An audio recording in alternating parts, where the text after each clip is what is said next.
Hi everyone, welcome to my podcast. Hilton Forrester here. I've got a great guest here this evening, and it's a lady called Betsy Kauffman, all the way from the United States. And Betsy helps leaders create innovative, aligned, disruptive, agile organizations. So welcome to the call, Betsy. Thanks, Hilton. Thanks for having me. I'm so excited to be here today.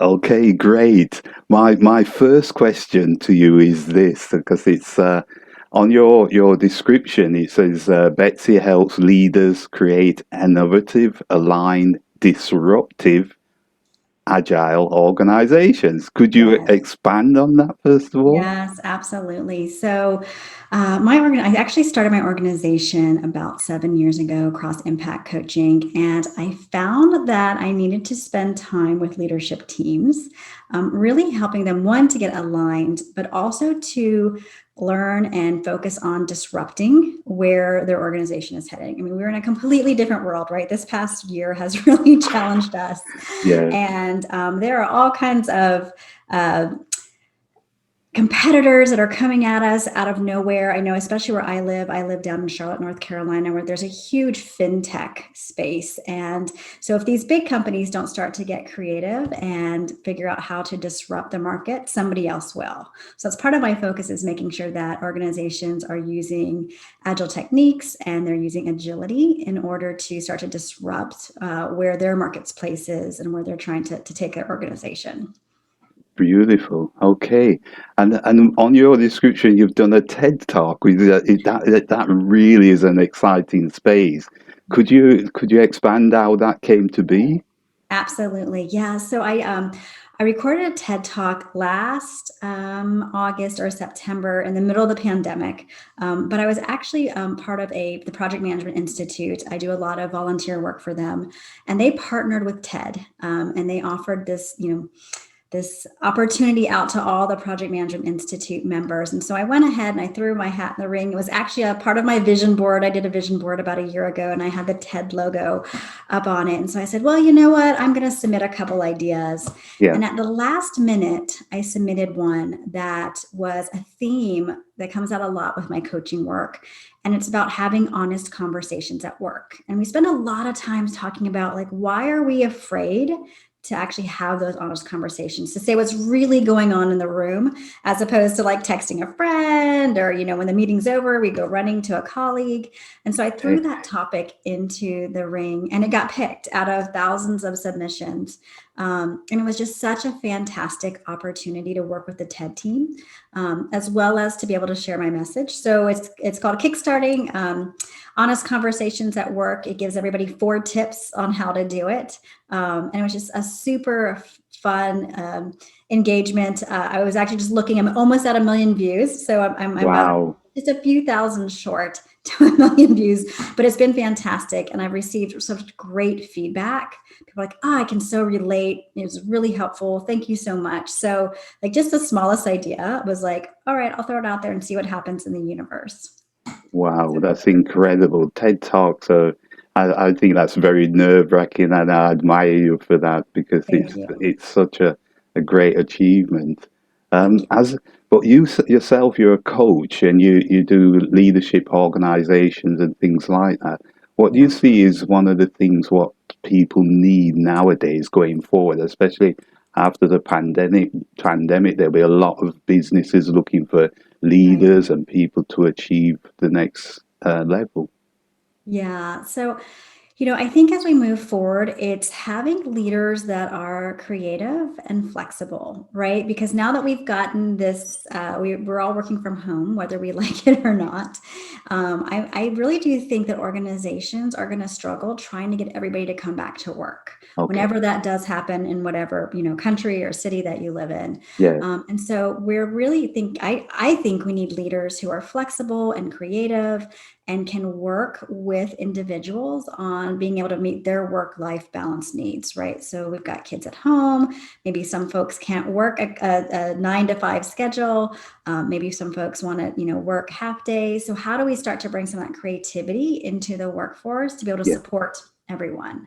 I know there's others who are dying to get back to the office. So that's the other thing, is trying to balance that and having teams that are now globally dispersed. I was just looking at my LinkedIn feed, and I think Spotify is going to allow global work from anywhere. So you don't have to live Wow. in your corporate like office or a satellite office. We want to actually now hire the best person for the job, regardless of where they live. And so I think that's where we're going to see leaders are going to need to be flexible and creative, and really figure out how to support their team members wherever they live and work. So I think that's exciting. I'm really excited to see where that goes. Wonderful, wonderful. And it seems as though everyone's, like you say, is working from home. You must have transitioned into the online marketing area and Yes. doing things remotely. How is that going for you? Well, probably like everyone else, definitely a challenge. This is the human side of it, right? I mean, I Yeah, still have children that are at home and they're in school at home, and I've got, dogs, and the doorbells are ringing and things of that nature. But I've learned how to put boundaries around my day. And that is part of what I have been doing, coaching some of my individuals, is that, when you start your day, really be intentional about it, get into your routine. We used to, for those of us that have to go into an office or had to go into an office, we would have kind of that downtime where we were commuting into work, right? So listening to a podcast or doing whatever we did. So, I'm trying to coach individuals to do something similar like that. Get yourself into a new mindset. Okay, it's working time. And then when your day is over, right, it's over. Shut it yeah, down. Don't yeah. keep coming back to it. Don't keep checking it. Taking intentional breaks during the day. We were all in offices. We'd go to lunch with our colleagues, or we'd go for a happy hour, right? So trying to add some of that into it. And I'm also really, really been coaching about shutting down the screen. So I know people want to do virtual happy hours, but I think people are also screen fatigued. So Right, yes, maybe that's saying, okay, right. instead of doing a virtual happy hour, let's take this time and shut down your computer and go for a walk, or do whatever you want to do in that hour, and really just take time to kind of regroup, because we are all in front of our screens all day long now at this point. It gets to be a little bit, from my perspective, a little bit of fatigue at Yeah, this point. So. yeah, wonderful. I often ask the people I do podcasts with this question: what Mhm. are your business mistakes? I know there may be many of them, as we all have them, There's but so which many. are the big ones, would you say? Yeah. Wow, that's a great question. I think it's not being clear on what you're trying to accomplish with your business, right? So you go in and you do something, and we kind of get into this like, well, we want to start our own business, but do we really know what we want to do and what's our message? Yeah, And having that and understanding that, I think, is really important, as opposed to like just taking any work that's coming your way, right? yes, yes, Because sometimes it then creates the organization or company that you didn't want to have, right? This isn't why I went on my own. So it's being very clear and intentional. And then when it's not what if it's kind of created and morphed into that, I think, Helen, we were talking about that. At one point, I had 10 to 15 coaches working for wow, me. wow, And it was fantastic, and it was busy, and we were doing great, yes, but I feel great about the work, right? yes, So it wasn't fulfilling to me. And so I had to do a lot of just, thinking, and what is it? Why did I go into business? Why am I doing this? And is this really still serving my purpose? And when it wasn't, we slowly got really close and really small again, so that we could stay focused. And I think that was probably the biggest learning, is just continuing to challenge yourself. Like, is this work that I'm getting ready to take on really fulfilling what I want to do? Or am I just taking it because I have to? And sometimes we have to do that, right? We have to make money, but then what are those boundaries with yes. engagement, and how do you do that? So that would probably be, I mean, there's so many other ones, like trying to do everything yourself and then just bring a team on to help you. But there's that's probably the biggest one, is just staying true, and making sure you understand what is your true north, right? And it can change, and that's okay as well. But just having that clarity and purpose, and not allowing the work to kind of dictate and mold your business and who you are. That's a wonderful explanation. What do you find that you mentioned the word earlier in our conversation, courage and being Mm, courageous? yeah. And I think when you actually are working with individuals, how do you find that comes into play often? Courage and courageous. Great question. So I coach quite a few people. I also was just part of a mentoring program for our women's mentoring initiative that was put on actually across the United States. I think there's like 8,600 people that partook in it on Monday. Wow. And the themes that usually come out is finding courage, is that I want to do this, but I'm afraid there's something holding me back. And so it's really trying to understand, what is that? What is that is holding you back? What are you afraid of? And how do we find that courage so that you can do that? Whether it's speaking up in a meeting, or saying, having that tough conversation with your boss, or deciding to leave a job that's just not fulfilling you. And so, that's really important to me, is giving folks that courage to make those tough decisions so that they feel that that their life is full of value and purpose, and that we're not afraid. Because a lot of times these organizations, the culture of them, kind of squelches us, and we get a little shy, and we hold back from really what we want to say or what we want to do. But, I would love to, I continue to help support and coach my folks as to, let's find that courage. Let's really feel like what's going on here, and giving them that encouragement to have that conversation. So I started a whole new series called the Courage and Confidence series. It was kickstarted off of my TED Talk because of all the feedback that I received saying, I love this. I'm going to start to use some of these practices. So I'm really excited to see where that lands, and to have some fun with it with the folks that are taking the courses. Oh, that's wonderful. I think I would be a candidate for that, even though I'm a coach myself. Right? Absolutely. We all struggle with it at times, depending on the situation. So, don't think that everybody always has all the courage. Yes. And I'm a big fan of Dr. Joe Dispenza. I don't know if you know some of his work, and he talks about becoming a new individual. So the person has got to be change their characteristics, the way how they show up in the world. How do you find that molds into the coaching? Do you see an individual change rapidly, or is it a process? It's definitely a process, right? It definitely takes time, and some of it is courage. Some of it is also having self-awareness, right? So who do you want to be, and what is the impact that you want to make? And then allowing time for retrospection. So, did I say what I wanted to say in that meeting, or am I doing the work that really brings me purpose in my life? So it's taking that time in the journey, and realizing it is just a journey, right? And, we're going to do great, and we're going to make some really great strides, and then we're going to potentially struggle a little bit. And so, I think if people can realize that it's not just overnight success, it's not just overnight, you're going to, you do this and the next day you're this way, but it's really being intentional and having that kind of focus. Okay, great. And on your workshops, what would the delegates get there? What are this? Do you have systems and processes, or what do you? Yeah. So right now I have a couple workshops that I'm offering. One is a values workshop, and it is about really understanding, what are your values? What are your top values, and how to identify where they lead you personally and professionally, and if you're actually honoring them or you're not. So right now they're just 1 hour workshops, because I know people are so busy and screen fatigued, back to our earlier conversation. But it's really an hour of just taking time and to get real quiet and to understand, what do I value in my life, and how do I want these values to play out personally and professionally.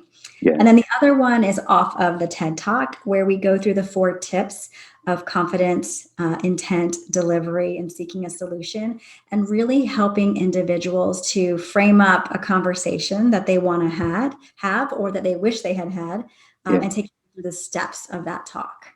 I see. Okay. Different processes and some good work to be done personally for each individual. Yeah. And how many coaches do you have at the moment working with you in your team? So I have 3 that are working with me on different types of projects. So I do some work in the technical space. My background is agile coaching and software development. So I've got a coach working there. And then I've got a couple of executive and leadership coaches that support me with some of my clients. Because of the work that I do a lot of work organizationally with teams, that I often will bring in a secondary coach if there's one-on-one coaching, so there's not a conflict of interest. So I try to, if I'm doing the teamwork and the organizational work, and there's a request for one-on-one, I'll bring another coach in to do the one-on-one so that there's not this, because sometimes there can be a conflict with when you're working with a team dynamic versus the individual dynamic. Yeah, I understand. So, in terms of the online world, then, how are you embracing that?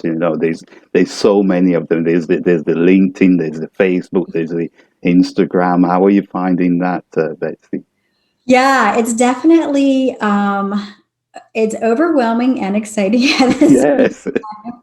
And all the different, there's also Clubhouse, which I have not, Clubhouse. Yes, right? So it's like trying to keep up with all the trends and all the algorithms. I won't lie, I have a team, a very small team, but a wonderful team that's helping me to navigate all of that. And we're trying to figure out the best way to what messages do we want to put out there? How do we want to connect with people? So I will say, it's happening, and it's happening with a nice group of folks that are helping me, and we're experimenting every day. wow. So, but it's lots of fun as well too. So I think that's disruptive all in itself, right? Where that is going, where social media is going and how we connect with people is completely a whole, disruptive. And I can't wait to see where it goes over Yeah, the next 5 to 10 years. I see. Okay. And when it comes to mentors and coaches, yourself personally, how are Mhm. you? What is your journey with that itself? Yeah, thanks for asking. So I definitely have a coach myself. I feel like any good coach should have their own coach, right? And that helps you to, one, keep you in balance and also challenge you as a coach. And so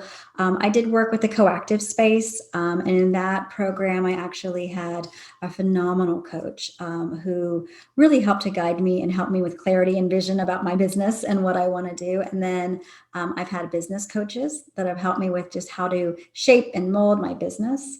And now I have a coach that really just kind of does a lot of personal and professional coaching for me. So I think, coaches, like I said, the best coaches have their own coaches, right? And they realize the power of that individual can play into their own personal and professional success. Yeah, great. I totally agree. I have a coach as well, and it's amazing. It's an amazing feeling when you get to a certain level, and then you see another blind spot, and then Yes. you've got to go down that line to rectify that. How does that play out for you in terms of that? I think sometimes it's almost harder because I am a coach, and I don't know if you feel this way, Hilton, but Yeah. you're like, oh, what are they trying to do here? When you recognize it, right? And as a coach, you're like, well, how would I coach a client out of this? So for me, it's trying not to coach myself in that moment, but really just allowing the coach to take me through it. I don't coach other coaches, but I have to imagine that has to be extremely difficult. It's Oh, almost like doctors being patients, right? They say they make the worst patients because they're trying to do the same work. So, but yeah, I have to almost just let it go and be like, okay, I know I'm a coach, but this is why I hired this person. Let me let them do their work. And wow, wow. but then I'm always like, ooh, I should bring that into my practice. That was really good. So it's just trying to, balance that. It's amazing seeing your TED talk as well. How do you actually manage your nerves and what to say and things like that? That is just amazing. Yeah, so the TED Talk was just a most amazing experience. The way that TED works, I mean, they're a very, very professional organization, and I was just blown away by the amount of people and support that you receive. I had a phenomenal coach. So every speaker gets assigned a TED speaking coach. And my coach was or is the head of coaching for TED. And so Wow. she's Okay. actually coached the likes of Mark Zuckerberg and some really big name people. So, just leaning into her and trusting her to help me was phenomenal. And I learned just so much about, being yourself, right? Not trying to be anybody else. And then it takes a lot of work. So you have to memorize your talk. So let me Wow. tell you, that talk I did over and over and Oh, wow. yard because it was beautiful. It was summertime here, all around my house. My dogs heard it, my kids heard it. People all heard the talk way before, right? But then it's With it being virtual, maybe I'll tell a little secret. With it being virtual, we took several takes of it. Oh, So I that was a see. really nice thing. So as much as I missed being out on the stage with the big red TED letters, Yeah. and you get like the one shot and you're in public, we got to do several takes of it. So that was good too, because there was definitely some times when you just like, the speech by then. You're almost at a point where you're like, I don't even want to hear it anymore because I'm so sick of it. But and then you get in front of the camera and you're like, what was that line? So it was a phenomenal experience. And I know they open up searches like every 6 months. So again, anybody who loves to do public speaking or has a great idea, and that's what they're really looking for, are like ideas, right? So Yes. even if you're not the best speaker, they will work with you in becoming a really great speaker. Oh, But they're wow. more for Yeah. the ideas that they think are worth spreading at this point. Yeah, it's such a great organizer, and I've seen how much it's grown over the years, and the professionalism of it. It's just amazing. So Yeah. going forward, then you're building your business, you're doing your coaching. How do you see yourself in the next few years? Where would you like to get to, Betsy? Thanks. Yeah, it's a great question. I love this work. I love working with organizations. I really like working with individuals. So I want to continue to do that. I'd like to become more of a global presence in that field of organizational alignment and agility, helping leadership teams, because I want to create places where people love to go to work. So that is I want people to wake up motivated by their work. I want them to end their days feeling fulfilled and valued. And so that's really my mission, is to help organizations to start to create cultures to that people feel that way. Yeah, So that would be, if I can start to get that name out there and become really a global name with that mission, that's definitely a goal. And then I love to travel. So I have struggled so much with this pandemic. And I would just like to start to do a lot more traveling and living in, certain countries for 4 to 6 weeks as my children get older and won't be so dependent. I can hopefully do that. And do some work, locally in different countries. So that's kind of the plan. We'll see what happens, right? The best laid plans yeah, at this yes. point, but whoever knows. So That's wonderful. Okay. Well, before I ask my last questions, where can people find you if they want to get in contact with you? sure, absolutely. So of course I'm on LinkedIn at Betsy Kauffman, and my website is Cross Impact Coaching. And then you can search on TED.com, Betsy Kauffman, and find my talk, 4 tips for kickstarting honest conversations at work. So lots of different places and avenues to find me. Just do the search. You'll stumble across something at some point. Awesome. That's wonderful.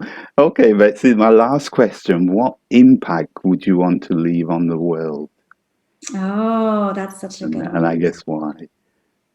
Yeah, so I've done a little bit of work with Simon Sinek and the why, right? What is your why? And my why is really, I want people, like I said, to feel motivated by work. I want to impact them, that they get up and they love what they do. And at the end of the day, they feel, fulfilled and value, and they know their purpose. So that is the impact. If I can help, one person, multiple people, organizations to really create that self-awareness, then I will say my work is done. Wonderful. And yeah. That's wonderful. Okay, I thank you for your time today. I know it's a different time of the day where you Oh are no, today. it's fine. I appreciate Yeah. it. It's actually beautiful here. So I hate to tell you this, but it is 19 degrees centigrade here. Oh no, I no. know, and it's Yes, that's gorgeous. So wonderful. it's a beautiful day. But Yeah. thank you so much. Okay, well, thanks for your time, Betsy, and we will catch up soon and speak again. Yeah. Sounds great. Thanks, Hilton. Have a great day. Okay, bye.